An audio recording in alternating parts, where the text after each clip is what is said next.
There's a kind of betrayal you never forget, the one that comes from the very person who's supposed to protect you. She was about to get married, but discovered her own father had paid the groom to accept her. In front of everyone at the altar, she ripped off her veil and revealed the truth, leaving behind a devastated man and an entire town in shock.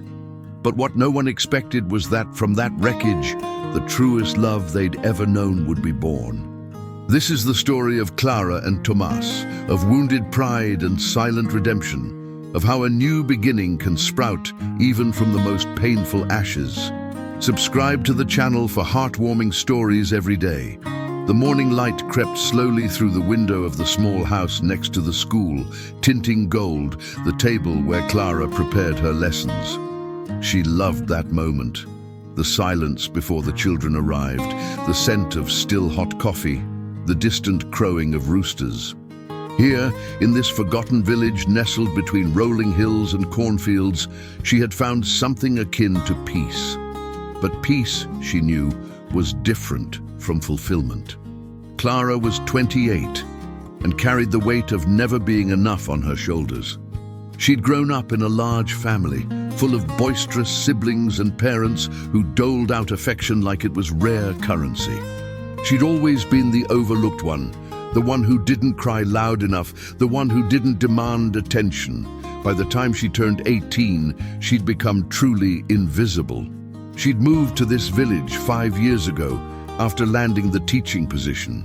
It was a school with dirt floors, wooden benches and a cracked blackboard, but the children adored her.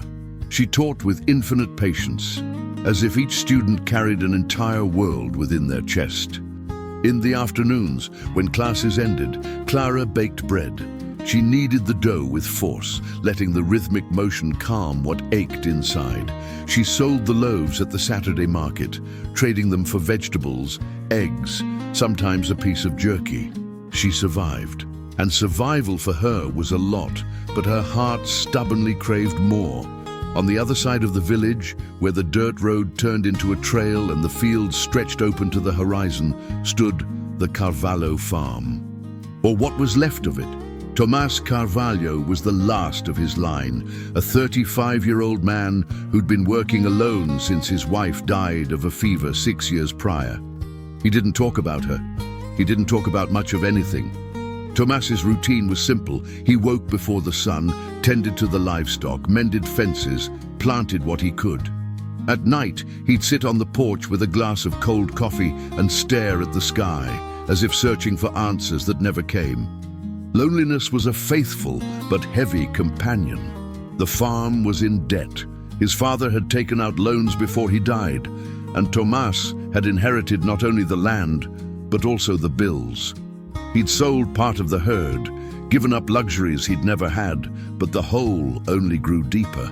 It was on one of those sweltering January afternoons that Clara's father showed up on Tomas's porch. Mr. Augusto was a broad-shouldered man with a deep voice and an authoritative presence. He'd come from afar, from the capital, where he'd managed businesses and people with a firm hand. Tomas knew him by sight, but they'd never exchanged more than pleasantries. "Tomas, I've come to talk business," Augusto said, cutting to the chase. Tomas nodded for him to sit. He poured coffee, he waited. "My daughter Clara lives here. Do you know her?" The teacher: "Yes, I know her by sight. Good girl, hardworking but complicated." Tomas frowned but said nothing. "She needs a husband, and you need money." The silence that followed was thick. Augusto placed an envelope on the table, thick and heavy. 30,000. "I'll pay off the farm's debt. You marry her. Take care of her. Simple as that." Tomas looked at the envelope as if it were a snake. Part of him wanted to refuse immediately, but the other part, the tired, desperate part, the one that saw his grandparents' farm slipping through his fingers, hesitated. "Why doesn't she know about this?" he asked, his voice hoarse. "Because she doesn't need to know. She'll think you want her, and she'll be happy. Everyone wins." Tomas swallowed hard. He thought of the land, the animals, the promise he'd made to his father on his deathbed. He thought of Clara, the quiet young woman who greeted everyone in the town square, and he accepted. Clara was in the kitchen when her father appeared. She hadn't seen him in months, and the surprise brought a pang to her chest. Augusto never visited without a reason. "Clara, I've brought good news." She dried her hands on her apron, suspicious. "I spoke with Tomas Carvalho. He wants to marry you." Clara's eyes widened. "Tomas? The solitary farmer who barely spoke to anyone. Dad, I barely know him." Getting to know each other comes with time. He's a decent man. He has land, a good name. He'll take good care of you. She wanted to say no. She wanted to scream that she wasn't livestock to be bartered. But something in her father's voice, an inflection she'd never heard before, almost affection, made her hesitate. "He asked for you, Clara. Asked for you. Genuinely." And that was what broke her. The idea that someone finally had chosen her. Not out of obligation, not out of pity, but because they wanted to. In the following days, Tomas stopped by the school a few times. He brought firewood for the stove, helped fix the sticking door. They spoke little, but Clara felt something strange about him. A restrained, almost awkward kindness. He proposed on a rainy afternoon on her porch. He held his hat with both hands, his eyes fixed on the ground. "I know I'm not a man for pretty words, but I'd like you to be my wife." Clara's heart leapt. She looked at this large man with his calloused hands and tired eyes and saw something she'd never had, a chance to be cherished. "Yes," she answered, her voice trembling. "I accept." He nodded, relieved. And when he left, Clara hugged herself and let the tears fall. Tears of hope. The wedding preparations were simple.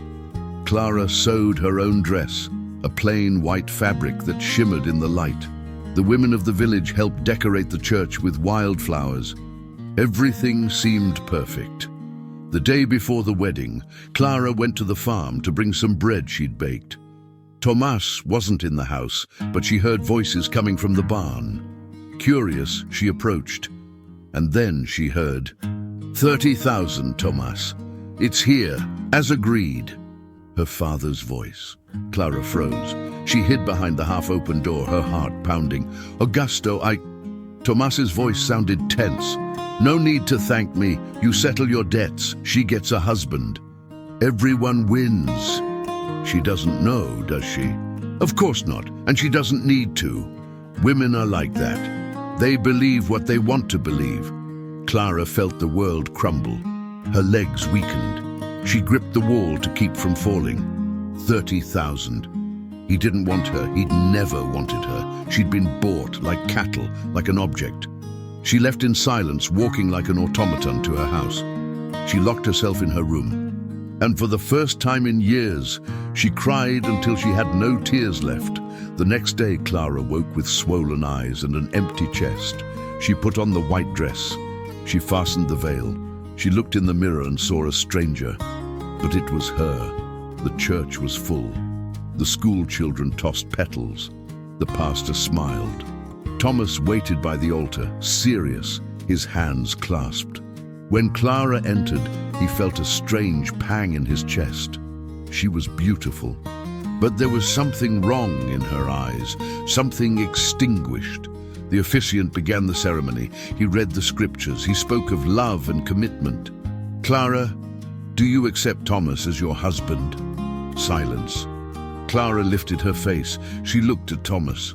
And then, in a firm, clear voice, she said, "Before I answer, I want everyone here to know the truth." A murmur swept through the church. "My father paid $30,000 for this man to marry me." The silence was absolute.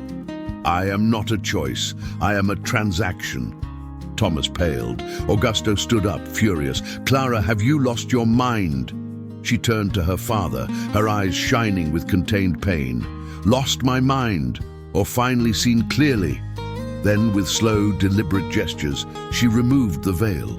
She handed it to the pastor, and she walked out of the church, leaving chaos behind. Tomas stood frozen, paralyzed as the entire town erupted in whispers. In the days that followed, Thomas could do nothing but work himself to exhaustion.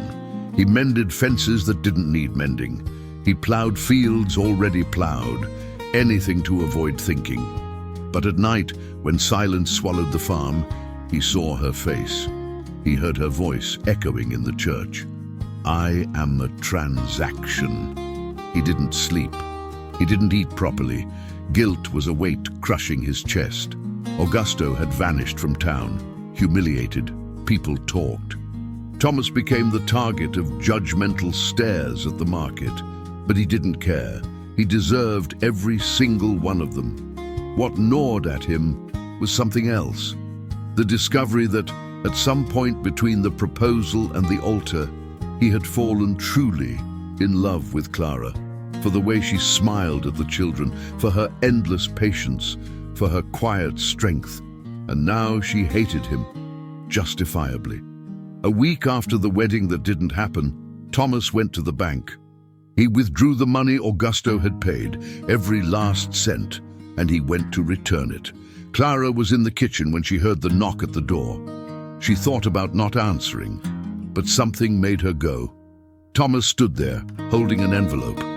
"I returned it," he said, his voice hoarse. "Every cent. I don't want anything that comes from this." She remained silent. "Clara, I have no excuse. I took the money because I was desperate. The farm, the debts." He took a deep breath. "But it's no justification. I used you, and I'm so sorry." "Sorry doesn't change what happened." "I know." He lowered his eyes. "I just wanted to say you were right. I didn't deserve you, but..." His voice faltered. "But at some point, Clara, I started to truly want you. I don't know when. Maybe when I saw you teaching the children, or when I tasted your bread, or when you smiled at me on the porch that rainy day." Clara felt her throat tighten. "I'm not asking for forgiveness. I don't have that right. I just wanted you to know that you weren't a transaction to me.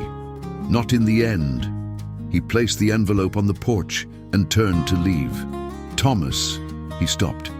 "Thank you for telling me the truth, even if it's late." He nodded and left. Clara picked up the envelope. Inside, besides the money, was a note. "I'm going to sell part of the farm, pay off the debts my own way. You taught me that some things are priceless." The weeks passed slowly. Clara returned to her routine, school, baking, silence. But something had changed. She thought of Thomas, of his eyes, of the genuine pain she had seen there. Thomas, for his part, had sold 3 head of cattle and some unproductive land. With the money, he had cleared his debts. The farm was smaller, but it was his again. Honestly his. One Saturday, Clara went to the market. She saw Thomas from a distance, carrying sacks of feed. He looked thinner, more tired. She hesitated. Then, against all logic, she walked towards him. "Thomas." He turned, surprised. "Clara." Silence. Are you okay?" she asked, her voice low. "I am. And you?" "Me too." More silence. "Can I help you with that?" She gestured to the sacks. "You don't have to." "I know, but I want to." He looked at her, incredulous. Then he nodded. They carried the sacks together to the wagon. They worked in silence, but it was a different kind of silence, less heavy. When they finished, Clara said, "I'm making coffee. If you want, you can stop by my place later." Thomas swallowed hard. "Are you sure?" "I am." Coffee became a routine. Thomas would stop by on Saturdays after the market. They'd sit on the porch, talk about simple things, the weather, the harvest, the school children. Clara discovered Thomas knew how to play the guitar. He played for her one afternoon, old songs his mother used to sing. His voice was rough but sincere. She told him about her childhood, about how she had never felt seen, about how emotional abandonment hurt more than anything else. "I never wanted to make you feel that way again," Thomas said, his voice low. "But I did exactly that." "You did," Clara agreed. "But you're also trying to fix it. And that matters." He looked up at her. "Does it really matter?" "It matters." In the following weeks, Thomas helped repair the school. He replaced shingles, fixed benches. Clara made lunch for him. They ate together, sharing stories and silences. One day, as he was fixing a fence near her house, it started to rain. Clara called him inside. He came in drenched, and she brought him a towel. When he took the towel, their hands brushed, and they stayed like that, frozen, looking at each other. "Clara," he began. She placed her hand on his face. "I'm still angry, but I'm also trying to understand. I'll spend my whole life trying to deserve you." "You don't have to deserve me, Thomas. You just have to be honest." "Always," he promised. "Always." 3 months after the failed wedding, the whole town was talking about Clara and Thomas. Some thought it was beautiful, others absurd, but they didn't care. One Sunday, after Mass, Thomas asked her to walk with him to the creek. There was something he wanted to show her.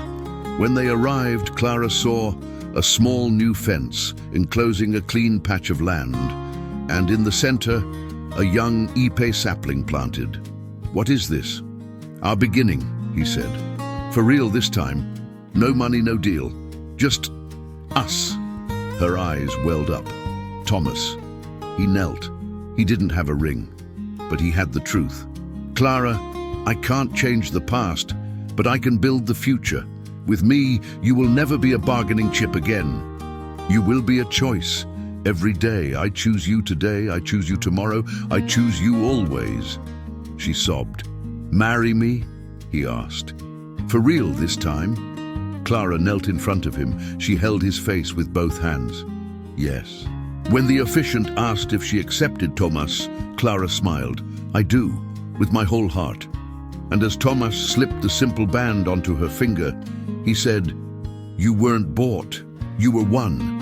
Strong, sturdy, full of life." "Remember when you planted it?" Clara asked, her head resting on his shoulder. "How could I forget? That was the day you said yes." She smiled. "Best day of my life." He kissed the top of her head. "Mine too." But because they were real. One spring morning, Clara woke up feeling something different. Thomas noticed. "What is it?" She smiled, a hint of mystery in her eyes.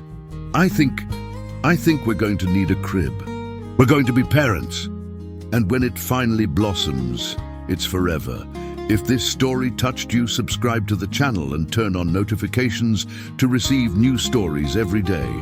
What would you do in Clara's place? Comment and share with someone special.